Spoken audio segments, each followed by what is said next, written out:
Alright, so I know I don't have all the time in the world, and no one else does either, so I actually have to go to work here in like 45 minutes. So I'm going to try to blow through this. I know that obviously the last reading was, very choppy. I had to think about things before I even did it, and I actually did it like twice. But so this post, I kind of just like dived right into the numerology or gematria, however you want to pronounce it. And I just like I said, just dive right in. The problem is that, yeah, a lot of people, there's all these gematria databases and formulas like gematrix.org. The Bible Wheel obviously just uses the Hebrew and Greek from the Bible. The Mystical Internet thing has a couple different ones. This one from Esoteric Delights used to have a lot of really good Hebrew, and I saved it in my database, luckily, because now it doesn't work. The Hebrew Man and Greek, or Number Man, Hebrew and Greek gematria calculators don't work anymore either. So I've got to basically use the Wayback Machine archive to use them. See, that one doesn't work. The New Eon English Qabalah, there's a book by, forgot his name. I have it somewhere. It's okay. I mean, well, and it's also included in The Key of the Abyss by Anthony Testa. He talks about it. But to me, really what it all comes down to is not even really... I mean, yeah, the formula is important, but it's really the relationships between things and the ideas. And that's why, obviously, gematrix.org is so full of crap that people have put in there, because you can put your own stuff in there. And see, they've changed the formatting on this, as well as hermetic.com, where they host Crowley's stuff, to make it almost unusable. This one isn't that bad, but so like 666, for example, all this shit, prophecy, yeah, that's a telling sort of code. When they're a single formula or single word, sometimes multiple words can be symbolic, or phrases or whatever, but a lot of this stuff, people just put in random stuff that you can generate or make things equal a number, but it's not like you can make anything equal any number as long as you're using the same formula. But with this, people have basically, you can, how do you do it? If you type something in that equals it, that's not in there, you can add it to it. So we'll just rearrange prophecy by putting the Y in the front. And since that's not a word, you can add it, and then based on the number of searches, you can push everything out of the way and just hold F5, and that refreshes it however many times you refresh it, and you can push things down basically. This wasn't refreshed, whatever the minimum was, 19 or 14 times, so I mean, I'm not going to sit there and waste my time and do that, but some people apparently have, and that's why this website is pretty much, it's useful as a calculator, because it actually uses you can copy Hebrew phrases or letters or whatever, words, and it'll calculate them, and that's why I use it as a link site to show the work, but this is why I need to make a website of my own that calculates the Hebrew applied to English, and where I can put all my, each one of these numbers is a file, a Word file containing all sorts of both Hebrew, Greek, Hebrew applied to English, and any, relation that, each one of these numbers has a sort of component in the material or manifest world where it finds expression. And when you categorize these and just have them as a sort of database, then they come up, or you have a question, or you can use it as a sort of map or a sort of guide or just a sort of computer blueprinting tool. And that's pretty much what the Masons talk about, but yet they keep it not only secret, but they don't really apply it. They haven't applied it, let alone kept up to date with it in applying it with all our technological advances and whatnot. And so that's what I've basically done. And obviously we haven't even started this, but there's a lot of background and there's a lot of stuff basically that needs to go along with it for a full understanding. Otherwise you'll either not know what I'm even saying, and I know it takes a lot of fucking work, a lot of reading to even see how any of this applies, or so again, certain people will find this and other people will, not have any appreciation for it because it just doesn't apply to them. But so yeah, I wrote this blog post right after that first one because I don't know, I just wanted to dive right in even whenever I started writing this. So this was the same day. I titled it 1, 2, 3, 4, 5, 6, 7, 8, 9, and the last post was words. So you can see obviously the connection between the numbers and the words. And I said, first things first, one of the most important things to the universe is gematria. And basically it's just in the understanding of it, because it's such an obvious key that English teachers and math teachers never teach you, because I guess they don't even realize it. But I think that if I kind of had knew this as a kid, I just didn't have the tools or the confirmation from the fact that this goes back for a long fucking time. So gematria is basically the assigning to two letters a numerical value. A1, that's the most simple. Gematria is the most intuitive one for English, and it's got its own system, and it's very it's like a story when you read from 1, 2, 3, and like you see the unfoldment of the alphabet and how that comes together to create a string. It's like an unfolding toroidal process of its own. And so yeah, like gematria really began with the Hebrew and Greek alphabets. In fact, the Old Testament of the Bible, which is Hebrew and some Aramaic, and the New Testament, which is Greek, actually have traces of either intentional or possibly even unintentional geometric structure secreted within the words and verses. And this whole Bible wheel thing that brings up this Bible wheel, which I believe, no, I took it out of I did have it linked, but the author has claimed he's debunked it, which is just funny because I read his little post about it and he contradicts himself in a lot of ways. And I know a lot when dealing with gematria, there is a lot of like paradox and contradiction, I guess you could say. But I think that really it's not like a question of whether the gematria proves that anything, whether God exists or Jesus existed or any of that. It's again an exercise or a tool, and you can use it for a lot of things. And it's like any scientific or mathematical equation. It can always be improved upon, and it's only through the working of the process will you ever advance and progress. So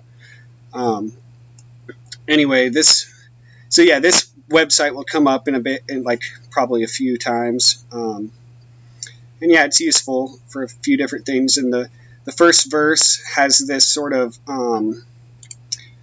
what they call the divine tapestry, and there's a lot of connections that I'll just leave this for anyone else to study, but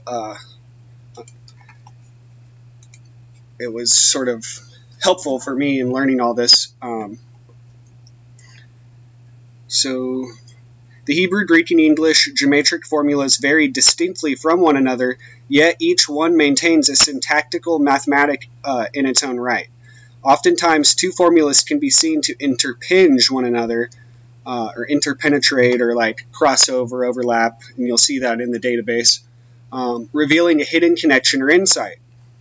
initially I was very skeptical that something so simple could actually exist.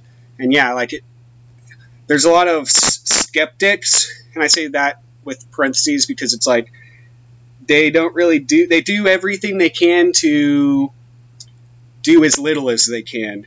And true skepticism is where you actually apply something and put it to test. And the problem with a lot of this scientism and reductionism is not only does it contradict itself in the end in a lot of ways and become sort of like dogmatic, almost religion of its own, very similar, a lot of similarities. Again, like I was very skeptical about this, but the more I applied it and the more I looked and the more I saw things from other, like that's the really telling thing about this is the fact that not only, like a lot of people deny it, and not only that, a lot of people just don't have all these, especially in history, they didn't have all the perspective that we have with the internet to look back. Books were a lot harder to come by. And so when you find these connections between things that the people themselves involved weren't even aware of, it just lends more credence or just cohesion to things. So again, it's not about proving anything really other than that there is a practical value in basically looking at things numerically. And it's like the Matrix when Neo sees everything in code, because that's really what things are. Is it's just I hate to keep using the phrase, but it's like an equation. And this whole idea lately about reality or the universe being a simulation, well, that's not a new idea, really. It's just people have they don't even understand what would it be a simulation of? What would be simulating or doing the simulating? Like, what's the mainframe? What's the system or the code? And again, source code 666. I mean, it's apply the Hebrew to English. Apply Hebrew to English. It's like telling you the word sum, S-U-M with mem final, Samek Vav Mem 666.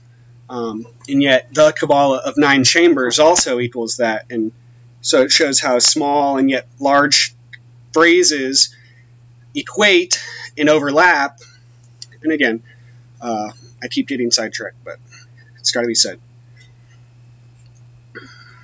I've now deciphered enough to know good and well that gematria can be a very powerful tool. For example, in the regular English alphabet, there are 26 letters. A, B, C, D, E, F, G, H, I, J, K, L, M, N, O, P, Q, R, S, T, U, V, W, X, Y, Z. The word God happens to equal 26, because it's the 7th, the 15th, and the 4th letters. And that's just, the idea of God is sort of like this totality, this omnipotent and omniscient idea. And so that it encompasses the alphabet it's like some of these things are really simple, and that's what all of this really comes down to, like the Kabbalah and Hermetic teachings, is that the simple principles, the fundamental components, numbers themselves, come together and crystallize reality as we know it. And that's pretty much the doctrine of the Kabbalah. And a lot of people, for whatever reason, think that the Kabbalah, like because of the word Cabal is linked to the Kabbalah, and because of, all this Jewish influence in banking and history and the media and all that, they think that it's all just and in a sense, yeah, it is the source and the background of most esoteric teachings, and it's just been lost.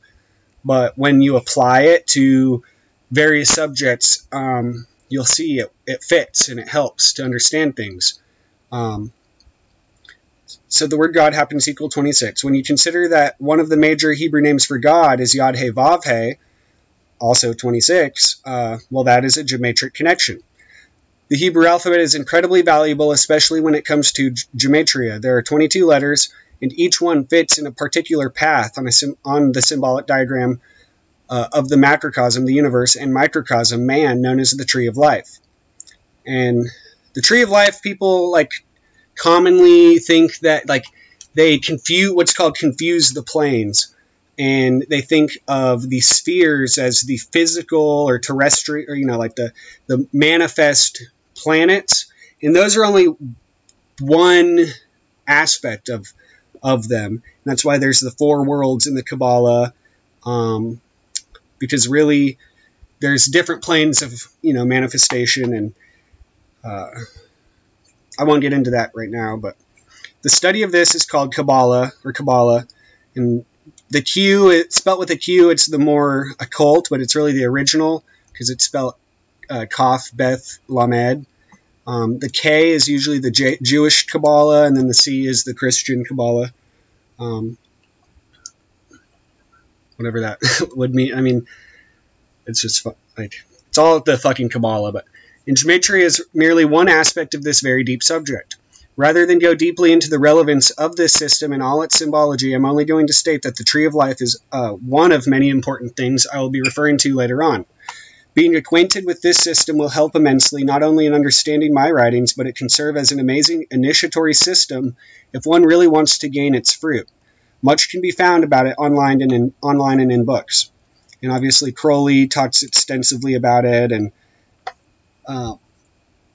that's also one of the points of me wanting to read this vlog, is I had already gotten the sense, just the blog itself, if you were to read it, you could probably have a sort of initiatory journey,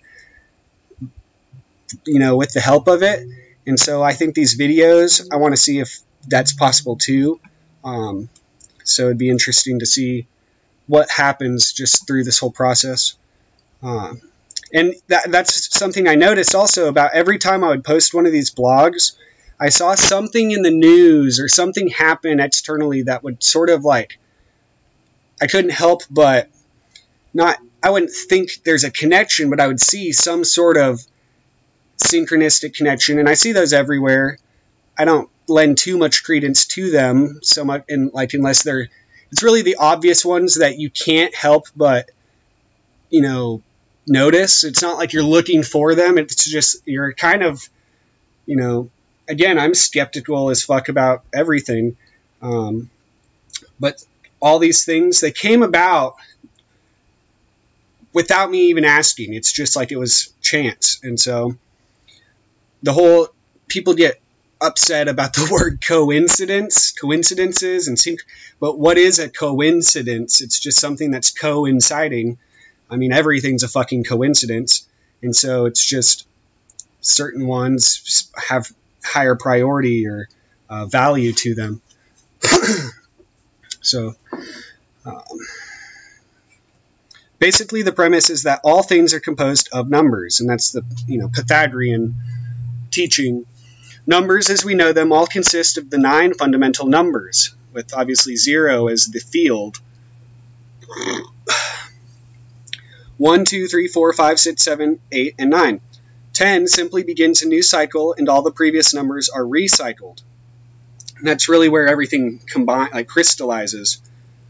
And again, the 4 elements, 1 through 4, 1 plus 2 plus 3 plus 4 is 10, and that's the tetractys.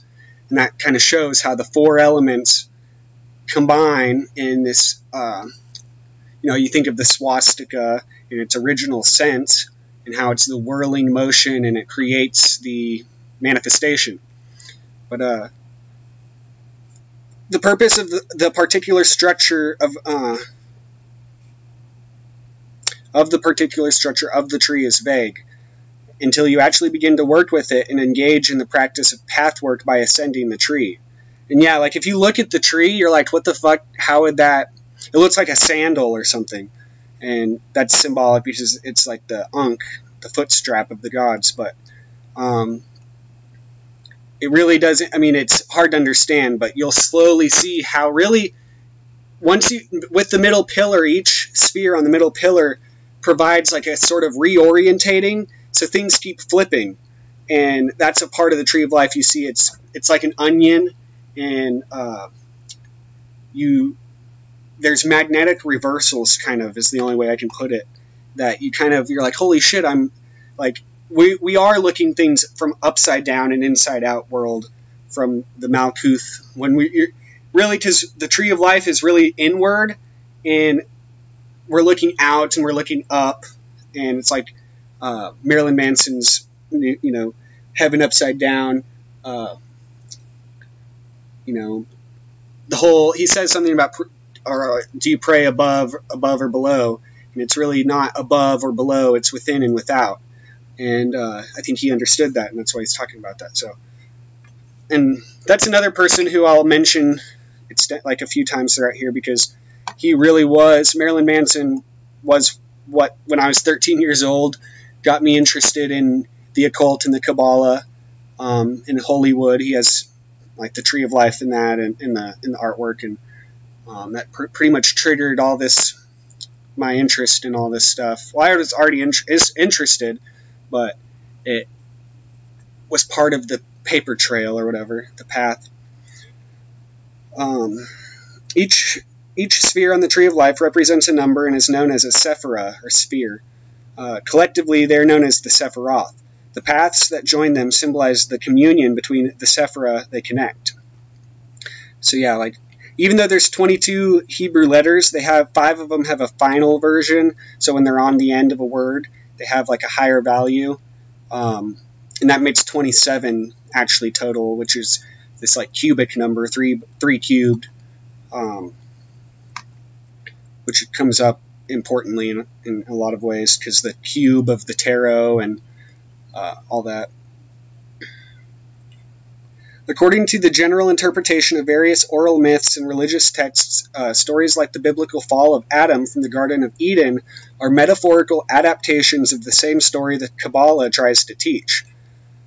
An in-depth discussion of this can also be left for another time, but again, why this is relevant is because it all implies that we have fallen away from some sort of truth or state of being, and in order to truly be able to apprehend reality, we must refine our senses, mentalities, and often our overall health. And so, yeah, I mean, the whole fall thing is really what the symbol of the 0 and the 10 and this schism and the fractions or the fractals really have to do with the broken egg. And in a way, that's why I talk about death and the whole archangel of death and the concept of death as being a sort of positive, or looking at death from a positive angle. And I'm not saying, I'm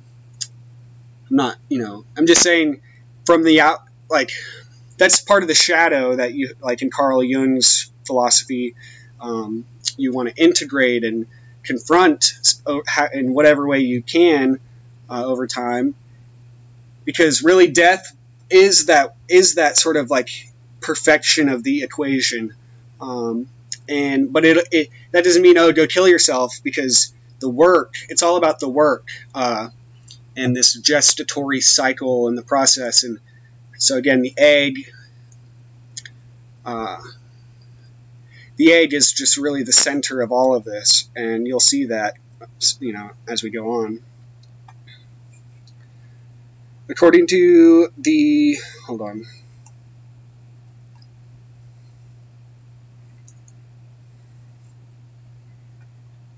This subject is so huge it is easy to digress. I was going to say that 26 is also the number of the Sephiroth of the middle pillar of the Tree of Life, but first I had to introduce it in case you're unfamiliar with it. The middle pillar is very important since it is made of some of the more powerful Sephiroth, Kether, Tiferet, Yesod, and Malkuth, and Doth.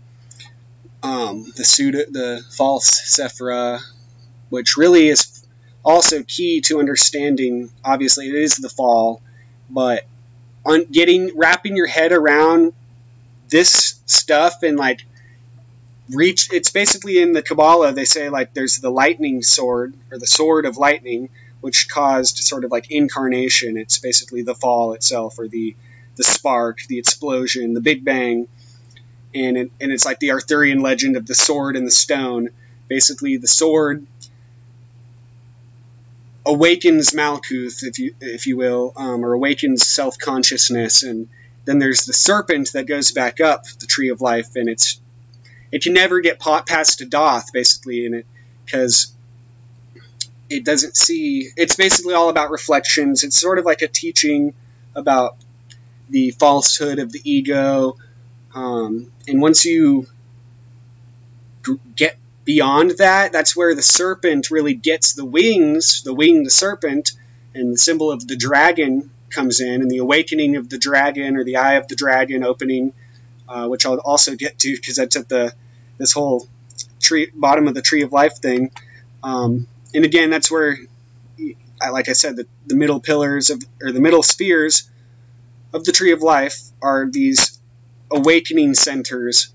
And so that's pretty much the pathwork ascending the tree. And once you get to the top, you'll realize you're back at the bottom. And so the more you run from your surroundings, in a way, like, because a lot of occultism and spiritual, the intention is to escape or to get more, or to get beyond, because you're lacking something, either whatever it is, but really it's that Malkuth level of the root, the Muladhara chakra, that it all comes back around to. So you really want to focus really a lot on that.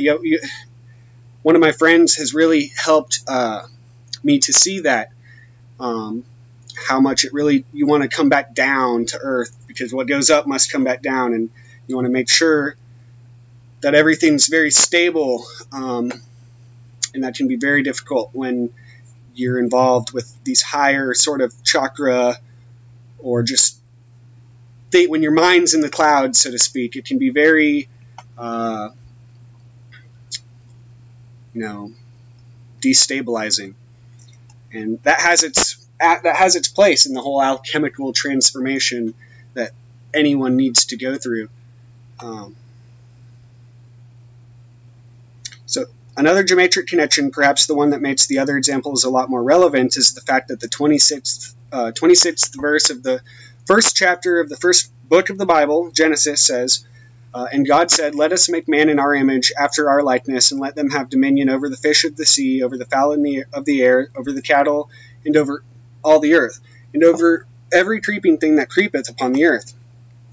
And obviously the Jews or mystics have known for a long time that when you put Yod He Vav He or Jehovah upright, it creates a form of man, kind of, with the head, the arms and legs, the torso, or the arms and the legs. Like so, you get the image of man: head, arms, torso, and legs. Thus man is made in the image of God. Now I urge anyone who wants to know more about this to first read this chapter from Aleister Crowley's Magick Without Tears. For me, it was one of the best articles on the subject when beginning my research. Maybe it will be of benefit for you too. So I've opened that. I don't think I have much time to read the whole thing. Maybe we can try. I will say, though, another really good book, probably the first book I got on magic, was New Millennium Magic by Donald Tyson. And it doesn't look like it just looks, it's purple and looks like another cheap paperback book you'd find in the library or the bookstore or whatever, but it's actually pretty dense and helpful in understanding the unfolding from the point, or really the 0 point manifestation. So Crowley says this chapter is the Qabalah, the best training for memory. And it really is. I already have a pretty good memory. I can remember things all the way back to when my dad says I shouldn't be able to remember, probably when I was 3. And I've always had a very Kabbalistic mind. I knew as a kid, before I even could speak, I knew light and points, points of light, were what created reality, or was what reality was made of. And I was real fascinated by that as a kid, and I remember even being very magically minded. Like I remember thinking of these spheres, and I would even on the playground like cast magic circles, and was very like I loved any sort of magic Disney Channel stuff. And again, that I can't say I had any one thing that got me into it. I was just always interested in that sort of thing.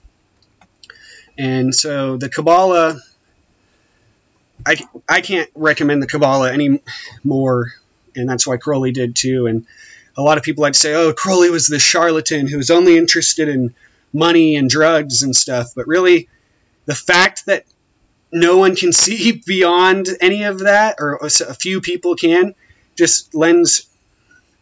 When people say Crowley, oh, he was just this, that, or the other, and was a charlatan, and they don't go into the deeper aspect, which is really all of his work, has a very deep aspect to it. The poetry, it really doesn't make sense until you understand the Qabalah. In a lot of his work, the Book of the Law itself is not really fully appreciable until you know certain things about it, like not even just the basics, but the basics help. But obviously the Qabalah is a deep subject, so and Crowley is his own work. He kind of had a sort of barrier. He built a lot of barriers for his work, from people who weren't, worthy, just by the fact that, the glamour, the demon Crowley, as it's called, that he created, which is sort of like this repulsive idea of him, keeps people who are not, ready or worthy away. It's like the pearls before swine thing. And so the fact that my videos are probably going to be too long for most people and too dense, too much verbiage, not enough comedy, and this, cuts and all that shit, like, well, then good. It'll weed out a lot of problematic sort of stuff. So anyway, do what thou wilt shall be the whole of the law. Now you must learn Qabalah, learn this alphabet of magic. You must take it on trust, as a child does his own alphabet. And that's because, like I said, at first you don't really even know how this symbol or any of this stuff could be universally important, but it is. So you must take it on trust as a child who does his own alphabet. No one has ever found out why the order of the letters is what it is. Probably there isn't any answer. If you only knew what I'm grappling with in the Yi King, the order of the 64 hexagrams, if only you knew what I'm grappling with the Yi King, the order of the 64 hexagrams. I am convinced that it is extremely significant, that it implies a sublime system of philosophy. I've got far enough to be absolutely sure that there is a necessary rhythm, and it's killing me by millimeters finding out why each pair succeeds the last. Forgive these tears. And obviously the 64 hexagrams, that's the Chinese system of divination, the I Ching. But remember, the Qabalah, the Tree of Life, has 22 paths, 10 spheres, and that's 32, but then they have a double side, the Qliphothic or dark side, the night side, inverse qualities, and so that's 64 as well. And all in the voodoo or geomantic system, it's 16, but those unfold into 256, and all these different systems really do kind of overlap and connect, and it's just different ways of looking at the map. It's just different maps for the territory. But really, to better understand each, one of them, you have to understand all of them, I think, or I would say. But our magical alphabet is primarily not letters but figures, not sounds but mathematical ideas. Sir Humphrey Davy, coming out of his famous illumination with some help from nitrous oxide he got in, exclaimed, "The universe is composed solely of ideas. We, analyzing this a little, say the universe is a mathematical expression." Sir James Jeans might have said this, only his banker advised him to cash in on God. The simplest form of this expression is 0 equals 2. Elsewhere it's founded at great length. And a lot of people, there's so many fucking things online about this phrase or formula, and how I mean, I don't think it's the end all be all. I don't think it's really the perfect formula. If any, you could say 0 equals 3. You could say 0 equals infinity. You could just say leave it at 0. And even then, it's not. There is no perfect equation. So the universe itself is the equation working itself out. So this too might itself be expressed in an indefinitely great number of ways. Every prime number, including some not in the series of natural numbers, is an individual. The other numbers, with perhaps a few exceptions, e.g. 418, are composed of their primes. Each of these ideas may be explained, investigated, understood by means very various. Firstly, the Hebrew, Greek, and Arabic numbers are also letters. Then, each of these letters is further described by one of the arbitrarily composed elements of nature, the 4 or 5 elements, the 7 or 10 planets, and the 12 signs of the zodiac. All these are arranged in a geometrical design composed of the 10 Sephiroth numbers and 22 paths. Joining them, this is called the Tree of Life. And obviously, Doth would be the 33rd degree, which is honorary, not really existing, just like Doth is not really there, but is the sort of field of operation, of sort of like Doth is really like the space-time continuum schism that creates manifestation. Every idea, soever, can be and should be attributed to one or more of these primary symbols. Thus, green in different shades is the quality or function of Venus, the Earth, the sea, Libra, and others. So also abstract ideas. Dishonesty means an affiliate or an afflicted Mercury. Generosity, a good, though not always strong, Jupiter, and so on. The Tree of Life has got to be learnt by heart. You must know it backwards, forwards, sideways, and upside down. It must be or become the automatic background of all your thinking. You must keep on hanging everything that comes your way upon its proper bow. And in the Little Essays Toward Truth, he says it's like a filing cabinet, and I think that that's a good analogy. At first, of course, all this is dreadfully confusing, but persist, and a time will come when all the odd bits fit into the jigsaw, and you behold, with what adoring wonder, the marvelous beauty and symmetry of the Kabbalistic system. And it's true. And then, what a weapon you will have forged. And see, another thought that I would wanted to like point out in this video was how part of this blog, or reading of this blog, is like, I'm at the perfect middle ground where I can see how I didn't know. I can see a lot of my naivety and my sort of like non-knowing and blindness to a lot of things. And then now I've gotten a lot more knowledge and practice and just insight and stuff. And so I can see, I see this sort of middle ground where I feel like now is the proper time to sort of help those who don't know as much, you know, like with the Qabalah and all that, and kind of, it's like I know where I didn't, or where I needed help myself, and that's really the problem with the occult and all this, is getting started, is a lot of people do seek a sort of teacher or a guru or whatever, and after a while, like, I think that that's necessary to a point, but after a while you will surpass them in various ways. Obviously, some ways they'll remain ahead or whatever, but you will outgrow them, and you constantly need something, you know, some goal. And so basically what I'm saying is that I just think that there is higher knowledge, and like I said in the last thing, like, you can't cram all this knowledge and expect it to come overnight and it be grasped. And like, you could scream at the rooftops like certain truths, but until people are ready to hear them, it's like when the master comes when the student is ready, sort of thing. That I don't know. I just see it's hard for me to verbalize. That's why I don't like going raw with all this, but maybe that's better. That's why I think that's kind of what I'm trying to say is I think that since the Qabalah is really like a sort of reception by word of mouth thing anyway, which a lot can be said and learned from books and all that, but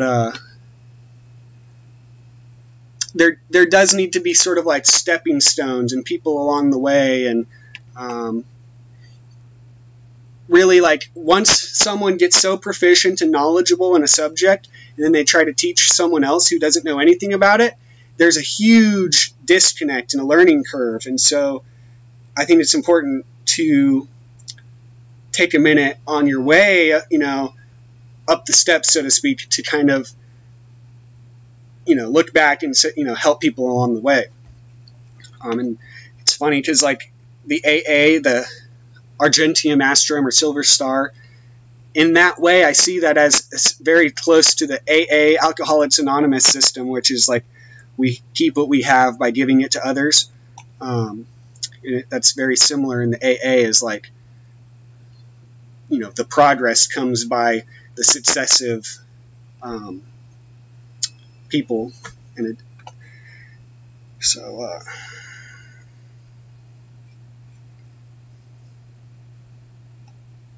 and then, what a weapon you will have forged, what power to analyze, to order, to manipulate your thinking.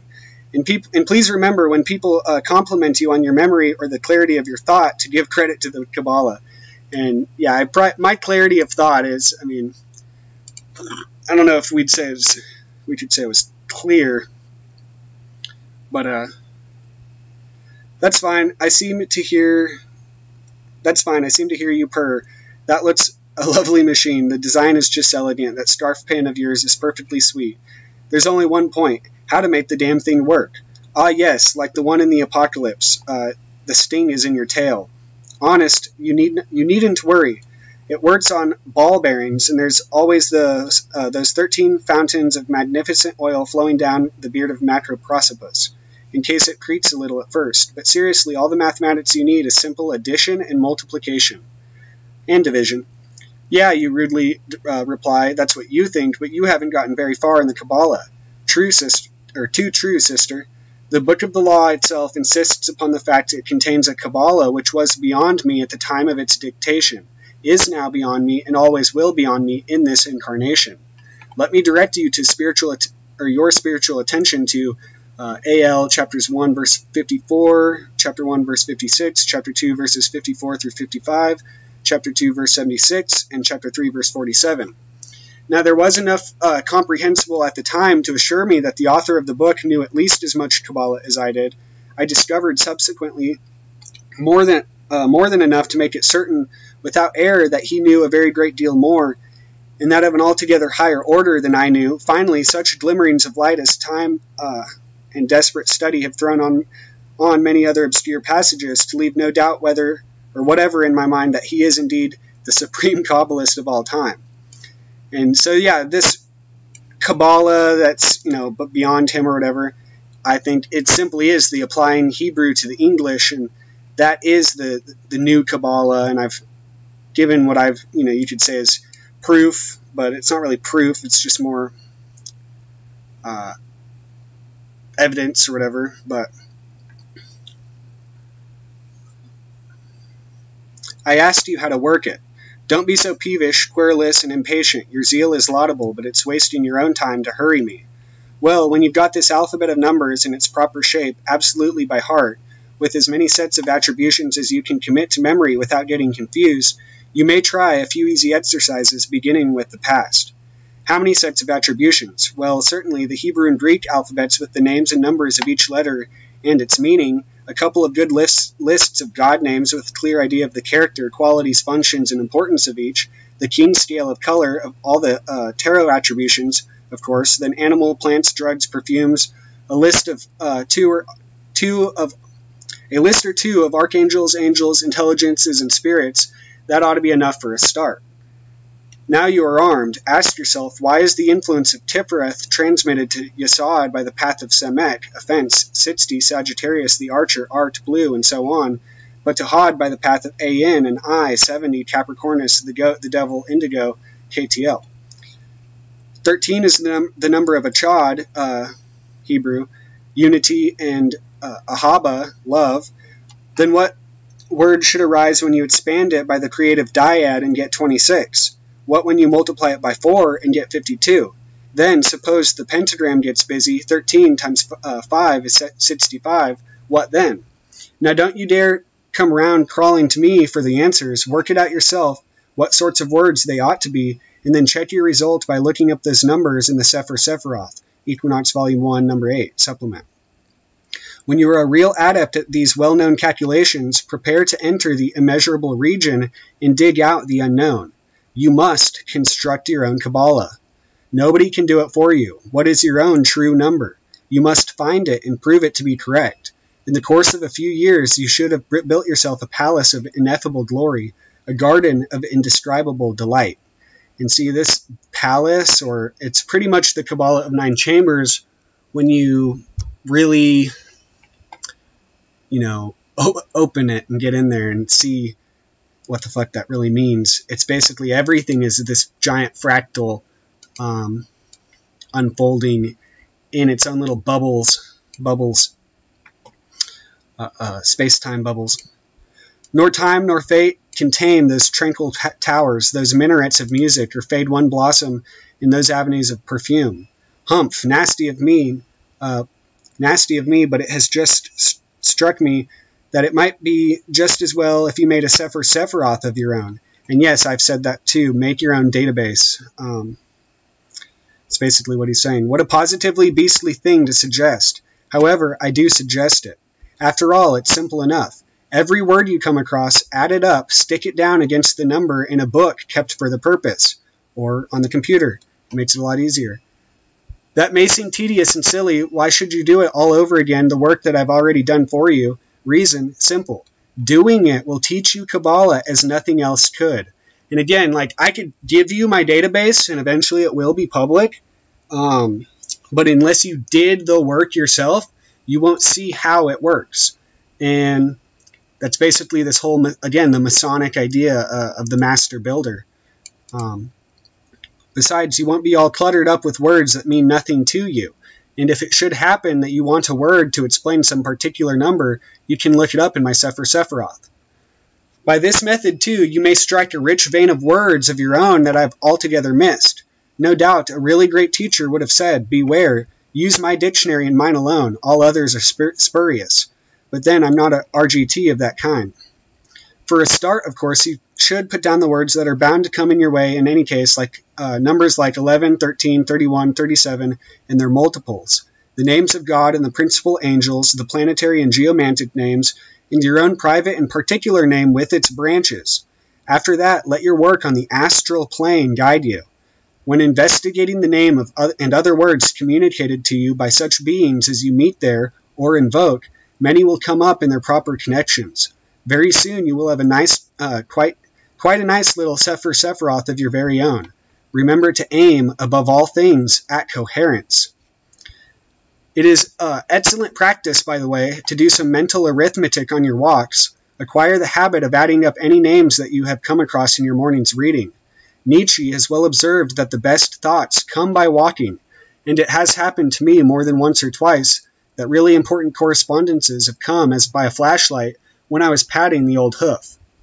You will have noticed that this curt exposition I've confined myself to, gematria, the direct relation of number and word, omitting any reference to notaricon, the accursed art of making words out of initials, like in profane life Ren and Gestapo and their horrid brood, or to Tamura, the art of altering the position of the letters in a word, a sort of cipher for those who are almost always frivolous. To base any serious calculations on them would be absurd. Love is the law, love under will. Fraternally 686. And so, the whole thing about the Tamura thing, though, you'll find that just by rearranging phrases and words sometimes, you'll see other ideas emerge, and so that can also be an important thing. But so yeah, that wasn't that long. Before I end this, I want to give a little more information on the Hebrew alphabet. Though there are 22 letters, 5 of those 22 can be given a different symbol and value when they're at the last letter of a word. These are known as the final letters.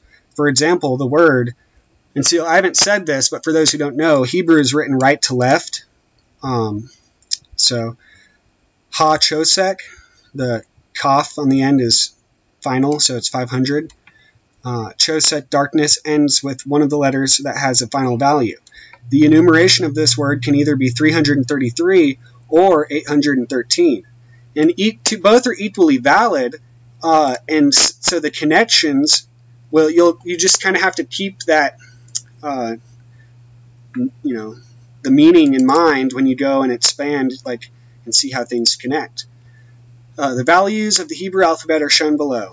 Aleph 1, Beth 2, Gimel 3, Daleth 4, Hey 5, Vav 6, Zayin 7, Cheth 8, Teth 9, Yod 10, Kaf 20, Lamed 30, Mem 40, Nun 50, Samek 60, Ayin 70, Pei 80, Zadi 90, Kaf 100, Resh 200, Shin 300, Kaf 400, Tau 400, Kaf final 500, Mem final 600, Nun final 700, Pei final 800, and Zadi final 900. And with that, you have 1 through 999.